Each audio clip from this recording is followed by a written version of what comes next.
Now what I want is facts. Teach these boys and girls nothing but facts. Facts alone are wanted in life. Plant nothing else and root out everything else. You can only form the minds of reasoning animals upon facts. Nothing else will ever be of any service to them. This is the principle on which I bring up my own children, and this is the principle on which I bring up these children. Stick to facts, sir. We can all relate to this paragraph because each and every one of us, at some point or another, had this standard of learning engraved into our own minds. We have been taught to a test, and in result, turned our classroom into students full of miserably prepared, non-emotional, apathetic children.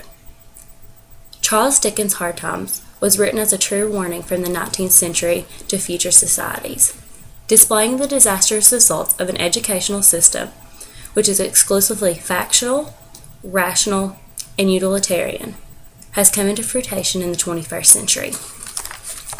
Today I will cover background information about utilitarian schools, ideals in comparison to essentialism in which we are teaching today. I will discuss the essentialist philosophy of the No Child Left Behind program, and lastly, I will compare an effective classroom from an outsider's viewpoint. The ideals between the 19th century utilitarian philosophy are not much different than the essentialism ideals we instill in our classrooms in the 21st century. According to Dictionary and Thesaurus Merriam-Webster Online, essentialism is an educational theory that ideas and skills basic to a culture should be taught to all alike by time-tested methods.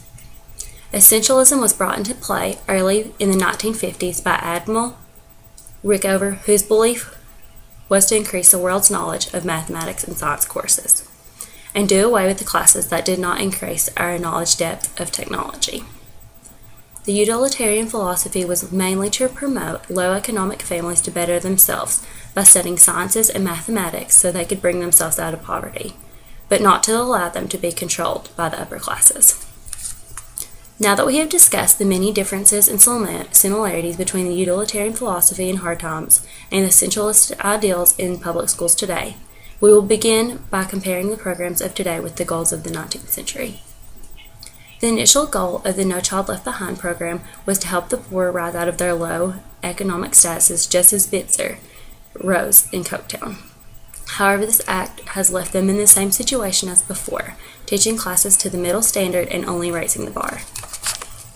On January 8, 2002, President George W. Bush signed the No Child Left Behind Act of 2002 into law, altering the current elementary and secondary education. The No Child Left Behind law was initially formed to help those students who were having a more difficult time at learning the concepts throughout school by formulating a standardized test system at the conclusion of each school year. By the 2005-2006 school year, states were required to begin testing students in grades 3rd through 8th annually in reading and mathematics.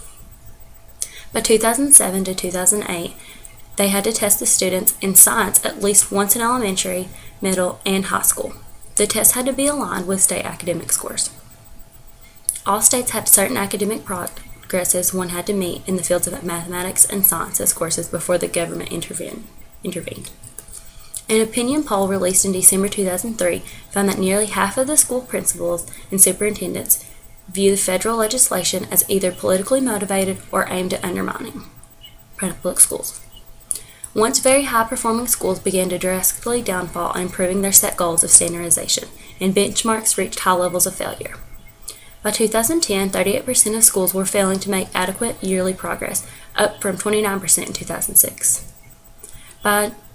In the 2011, a warning was sent through Congress that failure rates were expected to reach as high as 82%. However, they were not quite that high, but many states did receive scores of over 50% failure. The No Child Left Behind program, which initially enacted reading first, slowly began to cut the budget of reading and turning their eyes slowly on the improvement of mathematics and science.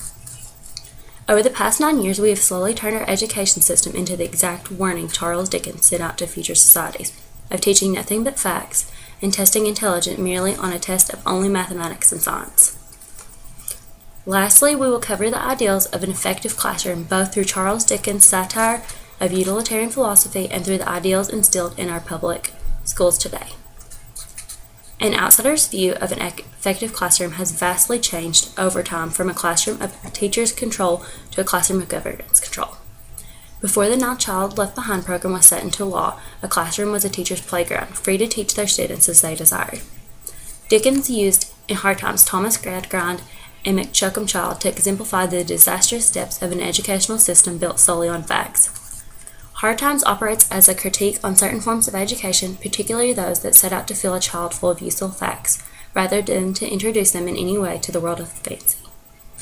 In Hard Times, Thomas Gradgrind only viewed a classroom as learning when they were sitting straight up, quiet, and reading directly from a book of facts set before them. As now, an outsider would only view a classroom full of quiet students sitting in their desk in a straight row, looking straight forward, and their teacher reading from a book would be an effective classroom. I have now shown, through background information about utilitarian schools' ideals in comparison to the essentialism we teach today, the essentialistic philosophy of the No Child Left Behind program, and the ideal of an effective classroom, that Charles Dickens' warning to future societies is now coming into play in the 21st century. As one can see through Dickens' warnings to future societies, that is now come into fruition in the 21st century by the recent cuts in arts and anything of the imagination, teaching only to a skill of tests through science and mathematics. As you slowly see the rise of mathematics and science classes, and the funding of arts classes slowly decline.